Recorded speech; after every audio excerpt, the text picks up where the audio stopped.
For me, being isolated, being in my office, being in this office by myself isn't all that uncomfortable. But I know that not everybody's like me. Some of us really thrive off of that personal interaction that you're not getting like you used to or like you did just a short while ago. I do a bunch of security stuff, started some things, 2 companies, things like that, create some things, do some talks. This isn't about me, but this is just an introduction to me. Um, we'll make these slides available. We'll make the recording of this available to anyone who wants it. So if you can always go back and refer to this or ask me about any of these things, I purposely make myself accessible. Um, the downside of making yourself accessible is you get, seems like a trillion emails every day. But that's the kind of person, that's the kind of company that we want to be. So yeah, you can follow up with me later and I can tell you all sorts of stories and whatever, good stuff. All right, so this is where I was going to ask Brad and John and everybody, Chad, people from FR Secure who are joining the call today. This is where I was going to have them say hi and I was going to have them introduce themselves. The Hearts mean, I love these guys, man. I mean, this is my team. We have 80 employees here at FR Secure. I love them all deeply. We have a saying that information security isn't about information or security as much as it is about people. So if you have a real deep love for people, that makes you a really good security person. And so that's what the Hearts are for. I don't know if that sounds weird or corny, but whatever, that's what it is. All right, so some of the things to share with you. So we're in waters now that we've never been in before. Anybody who says they have, you couldn't have been, because I can't remember a time in my lifetime where schools are shut down, travel is restricted. There's just a sense of panic. I've never had a problem getting toilet paper at the store before. The weird thing for me that made this even a little bit more weird was I was on vacation. I started my vacation on the 5th. Things went crazy that following week while I was on a cruise ship, believe it or not. And you've heard, the stories about cruise ships and all the stuff going on with that. But we purposely do that every year to just get disconnected. It's healthy to not always be working and doing things online. So went on the cruise ship, was disconnected, sort of reconnected at the end of the cruise and found out, like, holy crap, the whole world changed. Schools are closed, travel's restricted, professional sports are on hold, the NBA, the NHL, everything. It's weird. It's very weird. It was like the Twilight Zone. So this is sort of where we're at right now. And we've never been here before. This is what it looks like. Now, I'm not a medical expert, nor are, I think, any of these guys, from FR Secure that are on the line. But what I am is an information security person. I've always been, and I think we've been, good at reason.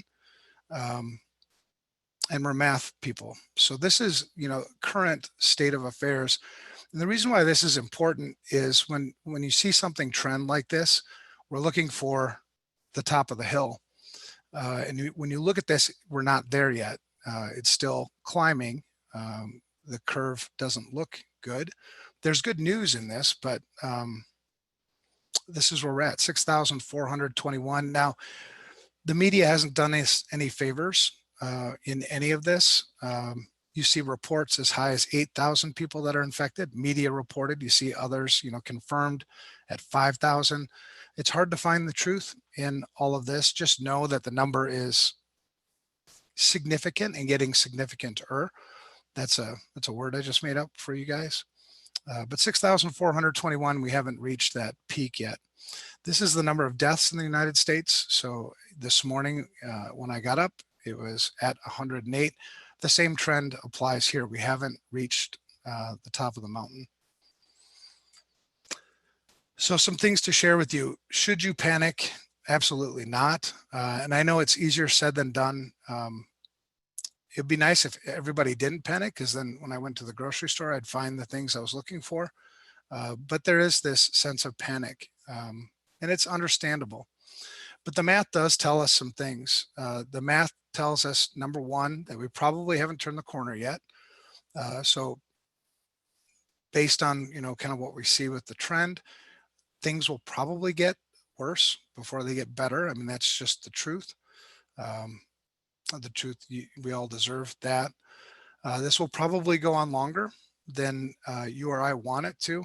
So most of us have only been, working from home for a few days. Some of us may not even be working from home yet. Maybe your organization hasn't made that choice. Even a few days, right? Things get kind of weird. It's going to go on longer. What I'm hoping for, just personally, is that this doesn't become an ongoing trend. If you look at sort of society and the way it's sort of evolved since the advent of the smartphone and things like that, is people are become much less social. Social skills have changed. We do a lot less face-to-face interaction. That's why it's so uncomfortable for me to be talking to a screen right now. And the statistics prove that out, where, the suicide rate for teenage girls, according to one study, has doubled since the advent of the smartphone. What I don't want, and I hope doesn't happen, is that we use this to continue, our disconnection, our isolation from each other. But it is going to go on for a while. We probably aren't too late. And the reason why, I mentioned that we're probably not too late, meaning to stop the spread, is the spread is in, isolated pockets throughout the United States. And as long as we maintain and follow the guidance, keep our distance from each other, certainly people who are already sick, especially protect the higher risk individuals, we're probably not too late to contain it. And if you are infected, which is unlikely, because if you look at the math right now, 0.0019% of the US population has been infected. It's unlikely that you will, as long as you follow that guidance, continue with that. And it's probably not a death sentence if you are infected. I read a study, a recent study, and it's down on the bottom left, because there's been a bunch of information going on around the fatality rate of COVID-19. Some have cited 3, 4, 5%. A recent study from a team of experts was 1.4%, and that study is cited down the bottom left. The key is isolation, and for a guy like me, that's not too hard, but for others it is. So that's just one thing I wanted to share with this whole group, to sort of put things into context, that we have another saying: the easiest way to sort of identify a CISO or somebody who's in charge of information security, the easiest way to identify that maybe they're new to the job, or they're maybe not that good at the job, is their inability to put risk into context. And so what I'm trying to do here is, on a grander scale, just sort of put risk into context. This is a serious issue, but it's certainly no cause for panic. So hopefully that helps people. These were some things that I wanted to share with you as well. This was a pledge that I made on LinkedIn. Hopefully, maybe, you can adopt something similar, but just remind yourself, I will not panic. I won't give in to fear. I'll stop. I'll think things through. I'll do things that I've sort of always done, hopefully. Think things through. I'll make prudent decisions based on the best information that I can find. Certainly here at FR Secure and Security Studio and, companies that we work with, we want to be non-biased. We want to be a source of truth for people. We want to help you make good, prudent decisions. We do that same thing when we work with you on information security outside of, a pandemic. Be the person that you've always been. Just learn to be better. Help people. Be generous. This is the time for generosity, for love, to sort of trump everything else. So, be generous with your resources. Don't buy all the toilet paper, please. I will not use this or anything else to take advantage of people. We've seen a lot of that, profiteering, attackers, things like that. we won't do that, and we'll never put somebody in danger if we can help it. I'm more risk tolerant, I think, than many of my peers. So I almost subscribe to the theory, and I was talking about this at our executive leadership team meeting. I said, I'd rather just get infected, get over it within a couple of weeks, and then I'm sort of immune to it. That would be sort of me, and that's fine if you make those personal choices yourself, but putting other people at risk, if I were to come into the office with that sort of mentality, I'm putting other people at risk. So, that goes against kind of what we believe in. And that's the link down at the bottom if you want to go ahead and reference that or do whatever you want with it. We also wrote an open letter. So this happened Sunday. The letter was drafted. It was sent out on Monday. It was sent to all of our contacts. We also posted the letter to LinkedIn. And essentially what we're communicating to people is that it's business as usual in what you get. It's just the way we're doing things is much different. So we've taken prudent steps. There's nobody else here in the office except for me. So everybody is at work at home. We're going through that same situation as many of you are. The advantage for us is we were sort of built this way anyway. We have an open work environment where people can, it's not mandatory to be in the office like it is for some organizations. That's a much more difficult transition for them. But we're taking those prudent steps. None of our employees or their family members, thank God, have been infected. So it's kind of the status there. We will be there to serve each other and to serve our customers. And we expect no disruption to service. The only service that we do that really requires an in-person presence would be physical penetration testing and things like that. So, and that's such a small part of our business. Everything else that we're doing, we can deliver from sort of anywhere. So that's our letter. If you want to read the actual letter, there's the link there. These are ideas that we're kicking around. We want to be here for you. We want to be a calming presence. One of the things I'm kicking around, I haven't even talked to Brad about it yet, but whatever. I sort of what do you call it when it's not volunteer, it's voluntold. Yeah, I haven't voluntold you yet, but I'm saying something about it. Is maybe just daily, and I called it insanity. I'm not a marketing guy, so I don't know if that's a good thing to call it. But just maybe 30 minutes where we talk about current events. We talk about, what's the current state of affairs? What have we heard from our customers that we can share with other people?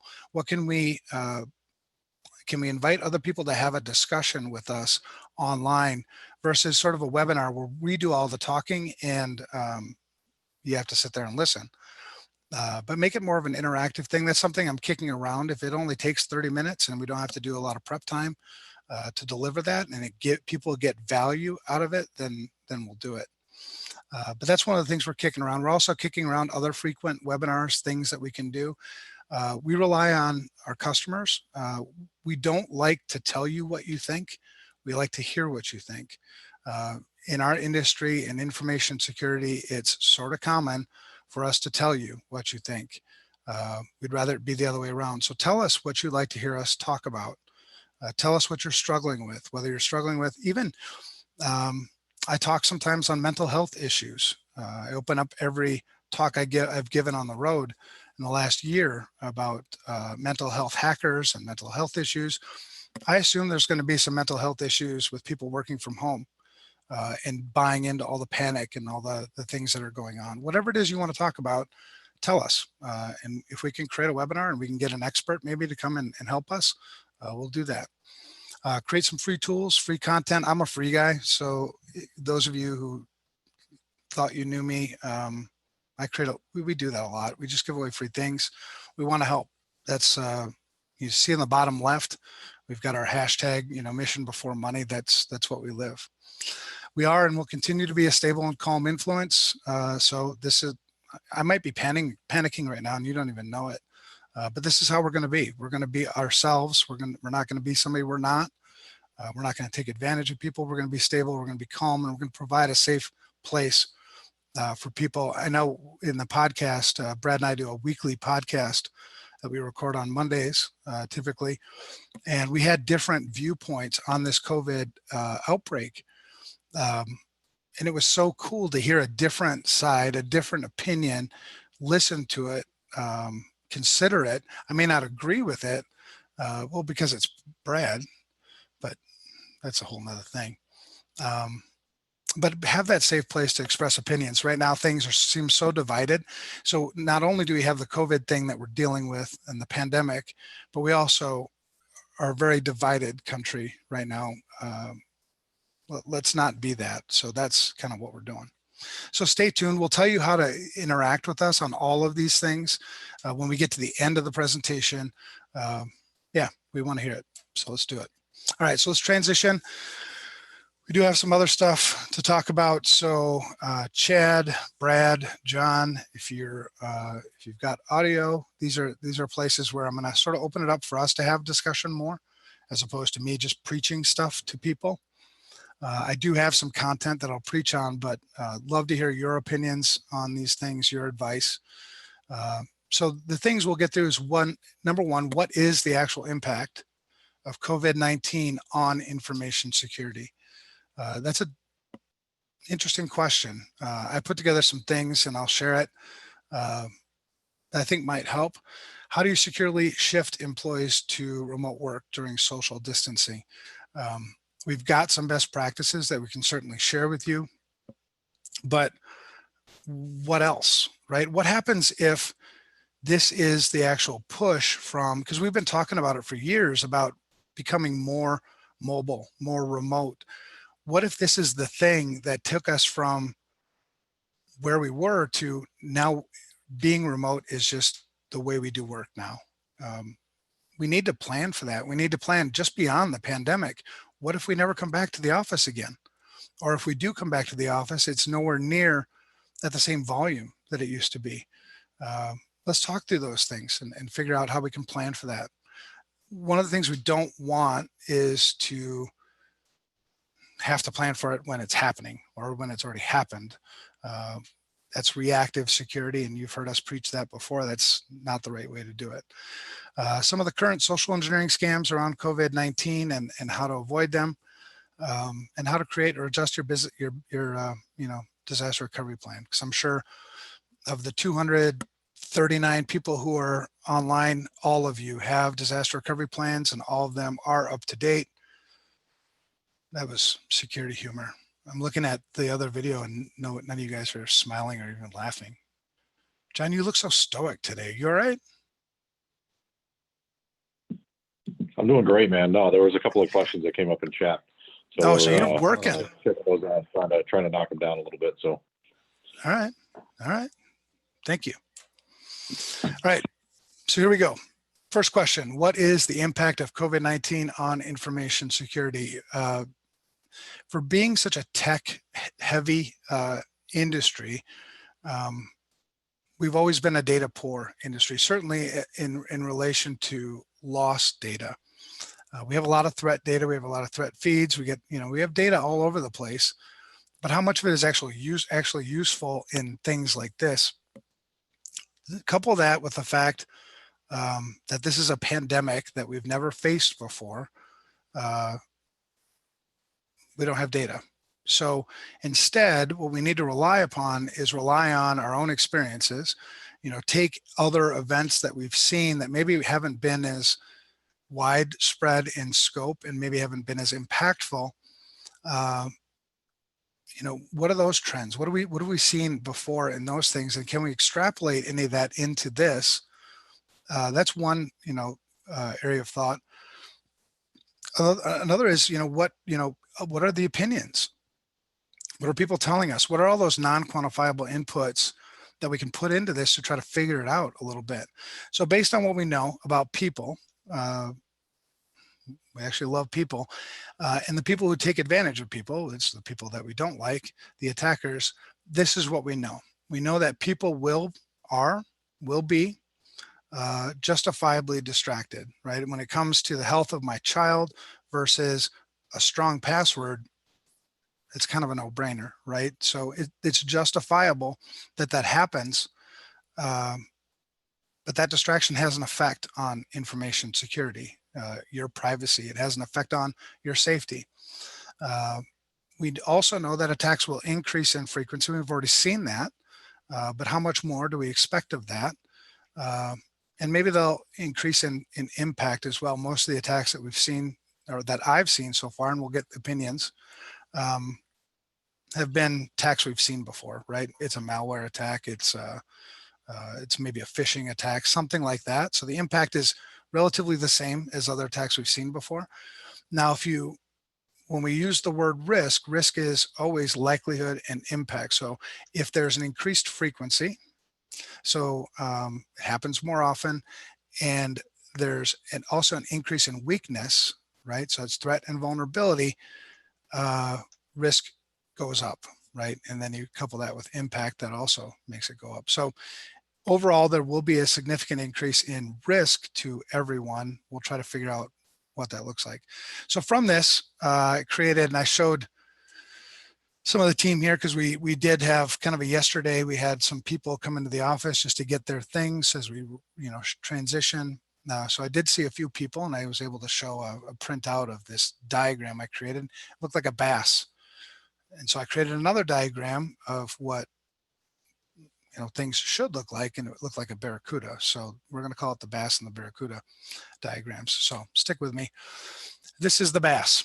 So all that we did here is just plot attentiveness. So however you want to quantify attentiveness, you won't be able to quantify, probably. You'll have to qualify. So this is where you use your opinion instead. Attentiveness, during a pandemic, attentiveness to information security wanes, it drops. And that's what I was talking about. It's justifiable that happens. That's human nature too. It's just going to happen. At the same time, if we know that the attacks are becoming more frequent, which they are also, maybe this is a graph that sort of illustrates that. So it just becomes the BAS graph. And I said BAS, B. You heard that? All right. Don't be a bass. So the key here is to not let it, it's going to wane anyway, but can I limit it? And so this is where we come up with the barracuda. So the barracuda, yes, there's the attentiveness initially at the beginning until you get your feet under you.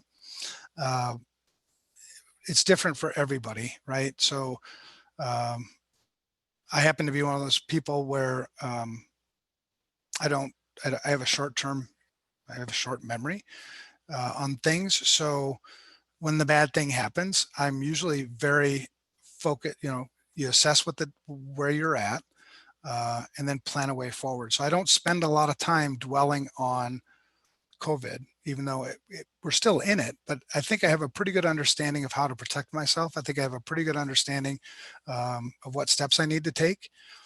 Once I've sort of figured that out, then it's as quickly as possible, I get back to business as usual. The sooner you can make that shift yourself, the sooner you can start getting back to business as usual, or a new business as usual, because now you're working at home, other things. Probably have kids working at home with you, so you'll have to figure out your working arrangement, all that stuff. Once you get your feet on the ground, that's when it goes back up again. That's when alert or attentiveness should rise, or at least we should bring that to your attention that it should rise so that you can focus on it. So attentiveness rebounds more quickly. The attack frequency stays the same. That's out of your hands. You won't be able to do anything about that. And so it's looked like the barracuda. So a couple of graphs, if they help you, great. If they help you make a case with executive management, great. The focus here, be a barracuda, not a bass. The key is to maintain awareness as quickly as possible, and to not get drowned out in the noise. I don't know if you guys are getting hounded by security salespeople. It's hard to filter out all the noise. Maintaining your awareness, maybe you need to be quirky, maybe you need to create your own bass and your own barracuda, I don't know. But do something that will stand out, and we can help you with that. And we'll help you with, probably help you out with that for free. If you come to me, don't go to John, because, you know, John runs the company. We hold him accountable for profit and all that other stuff. But yeah, anyway, hopefully that helps. So let's discuss this, how to securely shift from, employees working in the office to remote working during social distancing. We have 3 things that I'd really like to discuss in terms of best practices on how you deal with people as they make this transition in the context of information security, because we could spend all day talking about people's mental health, people's physical health, how to handle kids at home, all those other things. But trying to stay as focused on information security. But how do we handle people? What are the best practices? How do we handle technological controls? Many of us already have that, but let's talk about that, and let's talk about some physical controls. When I used to work at Wells Fargo, I was a remote worker, and one of the rules that Wells Fargo had at the time was if you wanted to work remote, you had to have a physically separate, locked office in your house. That was one of their physical control requirements. Now, that's probably not going to happen for many of us, but what physical controls can we put in place to accommodate that? So, Brad, you got an opinion? Chad, John, what do you guys think? What are some best practices? Let's take people. Yeah, I think the first one it comes up to me for people is, do you currently have remote workers, and what training are you giving them? What training are you giving to the people that this is going to be new for? If you don't currently have remote, you better come up with some training and best practices to give them, because this is a brand new experience for those people, and we want them to be doing the right thing, and they probably don't know what that is. Mm-hmm. Yeah, I think, just to chime in too, from a kind of normalcy perspective too, if you can normalize your daily routine, even though you're at home, and I work at home a lot, regardless of this whole stuff happening.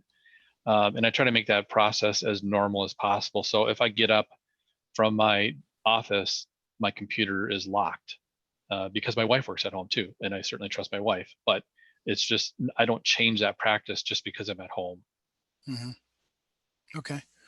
Yeah, I agree.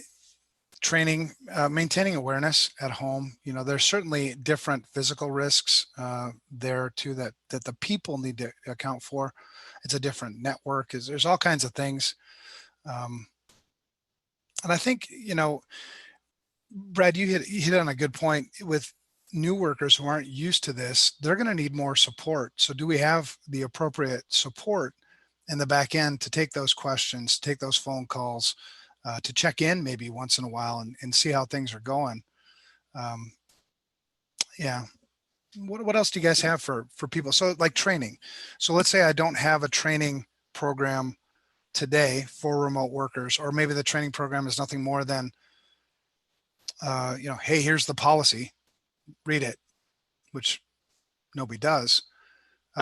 What are some resources do you think, come top of mind that people can use? Well, I think if you don't already have it, there's certainly plenty of already published content out there, or even, things about how to, change a password on a router or something like that. But I would really encourage, and we've kind of taken this tack at FR Secure, is to have like daily check-ins with your team and field questions, and just make sure that people are still feeling a part of it. They're going to be, and Dave Stacy, who's on the call as well, just said that Krebs posted something, Brian Krebs posted something about employment scams on Indeed and Monster, taking advantage of people who are desperate for work, or taking advantage of people who know they're home. And, we need to make a conscious effort to make people feel like they're still at work, and regular communication certainly helps with that. But also to just, to Chad's point, like lock your computer, just be aware of that. The danger is not having a coworker come over and change your background on your computer to Justin Bieber. It's, your kid that may hop on there and see if he can download something, or go to a website they're not supposed to, or send a few emails on your behalf. There's a lot of concern there. But I think the most important thing, if you don't have it, then just do it live. See what people are struggling with. Let's have these people help each other, give them an outlet for it. But you know, I know like Drew, our sales director, is having like a daily check-in in the morning, just, hey, how's everybody doing? You know, and answering questions and seeing what it is. They're all talking about what's your setup at home and how do you do this and how do you do that, and do you stay in one place, do you move around? I mean, that's all a part of it. Yeah, good advice. Good advice. Yeah, and you're right. There's some canned content out there, but I like your advice on why not just get a live session, right? Get somebody, some security personnel, you can, whatever, to educate, people, and then keep those communication lines open to not make them feel isolated. So if they are struggling with something, something's not working, rather than getting frustrated, do they have an outlet where they can come and talk to somebody that can help them out? I think that's all good stuff. All right, technological controls. We often think of information security as being an IT issue, I think more than being a people issue, falsely. But what are some of the technological controls that we need to consider? I mean, I'll pick the low hanging fruit and jump in quick. You're going to need VPN. Don't do split tunneling, right? You're going to understand this is going to increase your internet load, but it's just really not worth the additional risk that it's going to present. And then throw multi-factor on VPN and everything you can. Mm-hmm. I would also just add to that too, from what are you assessing really and evaluating, what does that remote worker actually need access to? Do they need access to an internal, web type resource, or do they need access to everything? So, again, just layers and filtering down the traffic to, so this is really what we actually need that worker to do. They only need to connect to the Citrix farm or something like that. Well, then that's all you're going to give them access to. Right. What if? Yeah, there's some questions in. Sorry, guys. There's some questions in chat. Some people are just asking some things like why not split tunneling? If you're actively have something on your network that's monitoring machines at work, and then you throw this VPN and some of this tunneling in there, does it affect that? Are there other things that we should be doing to account for the ability that we can't maybe touch those devices if they're not connected properly? Or is that really a concern? As long as you set the VPN up, is that good to go? Or if everybody's using NordVPN from home, which is like a per device kind of thing, like how does that play with the technical controls you would normally have in your own environment? Is there a way to kind of supplement that? So just some of those things flying around the chat maybe we can address. But I would start with, what's the risk of split tunneling? Like, why is that a bad thing? Brad, you just answered this question for another customer. Yeah, I mean, basically with split tunneling, you're hairpinning the internet on your end user's network directly into your network, into your private internal network, right? So all their web traffic would go through their internet connection. We don't know what they're going to. There's controls that you may have at work for web filtering, some of those things with the IPS IDS on your internet connection, they're not going to have, most likely won't have. So now you're opening that up to however many people you have connecting. That's now new connections into the heart of your sensitive information. So if you can at least force that internet traffic through your controls, your IPS, your IDS, your firewall, that's probably going to be the most secure way to go about it. Yeah, I mean, most technological attacks originate from the internet, right? And so if I'm doing a split tunnel, I've got one connection to the internet and I've got the other connection to the corporate network, right? And that's the split tunnel. And so then my workstation, at home essentially just becomes a proxy, right? I'm communicating in both ways. So if my computer is compromised, the work network would never see that attack traffic that's happening. Whereas if it was all routed through the corporate network, I would at least see that my IDS, IPS, something would pick that up. And then I'd be alerted and be able to respond to it, quicker. If you have any egress filtering that people had in the office and you split tunnel, you've essentially lost all of the egress filtering. So, exfiltration of data becomes much easier in a split tunnel than it does, going through the corporate network. That's a good point. If you have data loss protection on the network, you lose that, right? Right. So if you're a regulatory healthcare, you no longer have a way to ensure that PHI isn't going out to the internet. Right. Right. Yep. Yeah. Hey, It puts a lot. another thing that came up on chat, just kind of related to this, sorry, Evan, is if you have hardware restrictions, meaning that, nobody can get laptops right now, none of the schools can get Chromebooks, like everybody's trying to figure out if there's just a shortage of devices, what is your take on letting them take a work desktop computer home or conducting some of this work through their personal devices? Is there a preference either way? I mean, if these people can absolutely not be disconnected, we can't just send them home without anything, what are some things to know about either using a personal device or maybe allowing them to take a desktop computer home? Good question. Chad, you haven't said anything. You want to say something?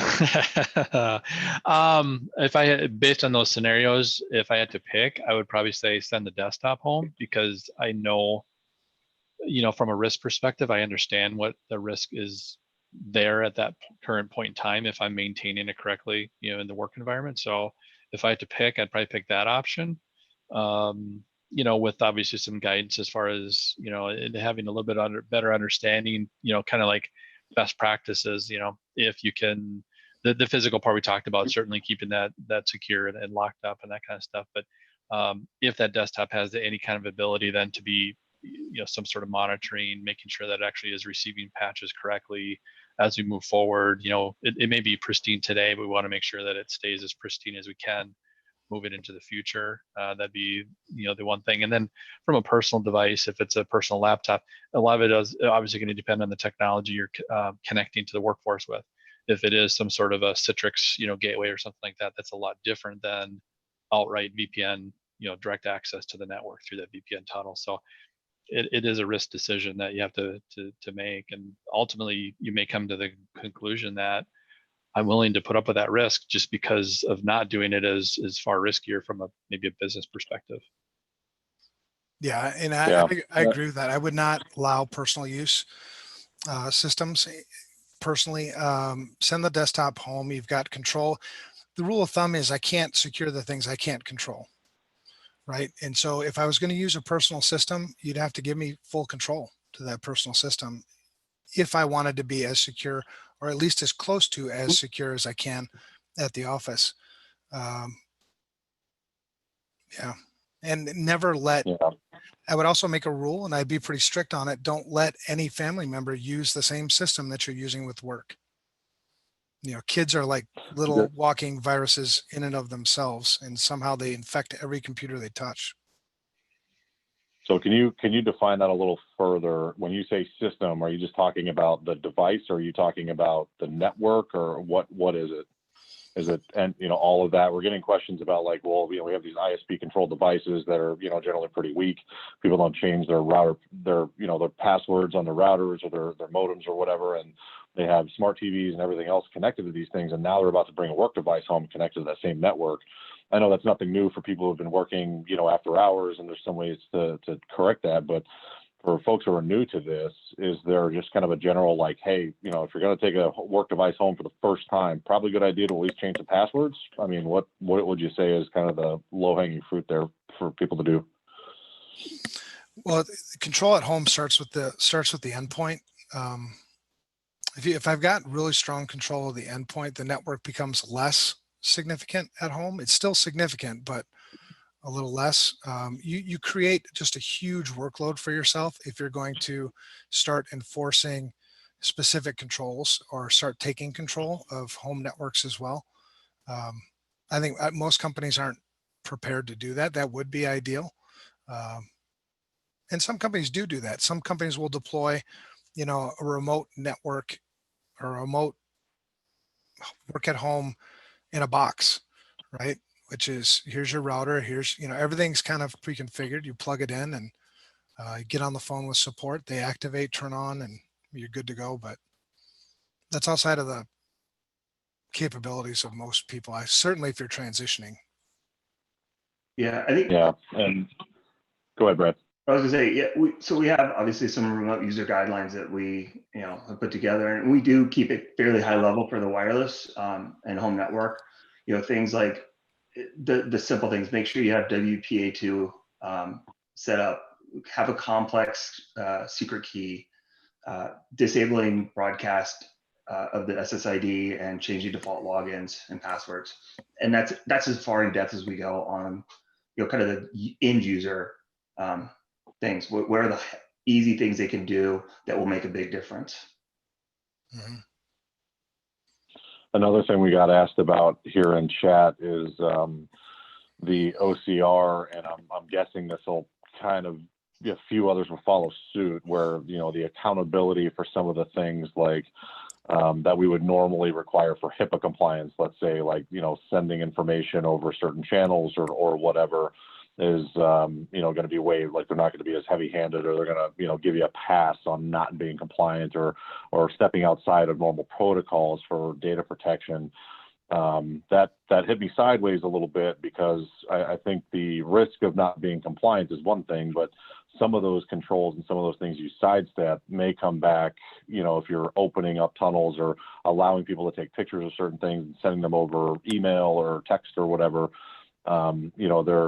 There are far further reaching implications of opening some of those things up that may not necessarily get you in trouble with compliance, but may offer an avenue for people to get into your network, attackers to get into your network, or to figure out some way of compromising the employee themselves, or getting credentials or something like that. So just be really careful not getting a false sense of security, because regulatory agencies are kind of lightening the hammer a little bit. I just wanted to say that. Yeah, for sure. Especially OCR. I mean, OCR only they don't do audits. They do investigations. So once the breach occurs, the OCR is going to, you kind of just have to take it. Yeah, and one of the ones was about the photos of PHI, and that goes back to the people part of it, right? So photos could be taken at the workplace as well. Obviously, it's easier at home, but that's a training issue and something you would put into, maybe a remote work, sign off, right? They're going to agree that they understand they cannot take these pictures. Just something to remind them that what the rules at work still apply at home. Mm-hmm. Yeah, for sure. Well, should we can move on, or we can stay here, because I think we're at 9 minutes to go in the webinar. We can either continue to go over, which is fine with me. I mean, I'm sitting here by myself. I got no meetings, or we can break this up into 2 webinars too. I mean, if we've got follow-up stuff, but keep those questions coming and email those questions. We do want to help, even though if we can't fit it into this, 1 hour that we've got together. Let's continue the conversation. Yeah. I was going to say, we might pick this up, make this a more frequent thing. We have 13 open questions right now. We've answered a few of them. Some of the things we've handled live. We are offering some one-on-one attention as well. So Chad, who's a very experienced and well-credentialed and has a lot of practical knowledge about these things, is offering up some of his time. So we'll send out a way to be able to schedule that. But I think it would be a good idea to do these a little more frequently. There's things that we haven't discussed in terms of physical security yet. I mean, the idea that buildings are going to be sitting empty now, perhaps, and there's no surveillance and no alert systems and, things like that. There's a ton of technology questions, some that are, maybe a little more general, some are very specific, but we do want to make sure that we get to all of these and can provide some guidance. So I would say be on the lookout for some more of this open time, asking questions, Q&A, that kind of thing. And we'll use the last few minutes here to allow the real security experts, Brad, Evan, and Chad, to make some closing comments, and maybe just guys, maybe like one piece of advice that you would add at this point, just like, here's one thing that you really should do between now and the end of the day to help the situation and help your newly distributed workforce be a little bit safer. What do you think? Sure. Yeah, we've got a ton of content left to go, but we can wrap it up at any time. What I can do is I can just go through slide, and, just give you kind of what's coming. But there's a lot more to talk about because we had 3 other questions that were built up in this. This was only the first question.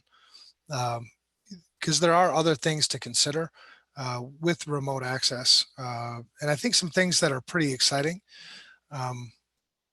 But what I would say is come back. If I had one piece of advice, it's get the answers to your questions, think things through, don't act on fear or panic. Yeah, and we're here. I mean, that would be my advice for now. Chad, Brad? Said it well. Oh, go ahead. Go ahead, Jared. You got something? No, I just as you said it well. I guess hard to top that. Yeah, I think the biggest thing that my advice would be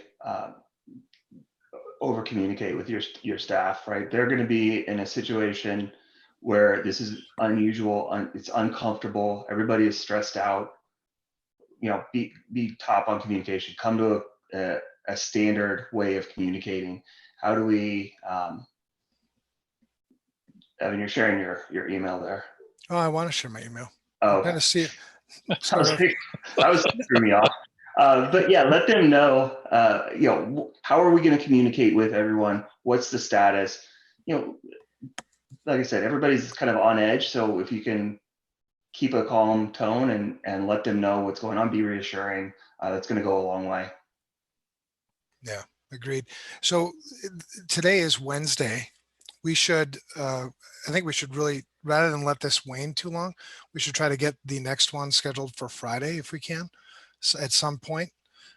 So we can get through the rest of this content, address any of the additional questions that we've received between now and then the open questions that we currently have. Formulate answers to that, get through, sort of the rest of this. But I'd say sooner rather than later. What do you guys think? I'll agree. Yeah, it works for me. Yeah, I think I was just chatting with Jess, who helped organize this on the back end, kicking around the idea of making this, same time, same place, making experts available every day until we, get through it and see that people are doing well. So be on the lookout for some additional communications and some resources, and we'll, be here and helping however we can, wherever we can. Yeah, I'll see if I can make a barbershop appointment too between now and then. The barbershop at my house in my area is closed too. So here let me just throw the last slide up before we get, so that you know how to contact us. Whoop, geez, I went too fast. But this is, gosh, I got too much crap. This is my life, you guys. All right, so this is how to contact us. On the web, frsecure.com/contact, by phone. Twitter will be announcing all this stuff kind of everywhere. So if you want to keep in touch.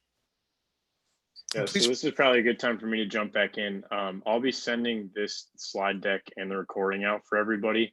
I also run our email communication here at FR Secure, so be on the lookout for all that kind of stuff. We'll get the next one on the books. We'll make sure that this stuff is out to you so that you have the links and the contact info.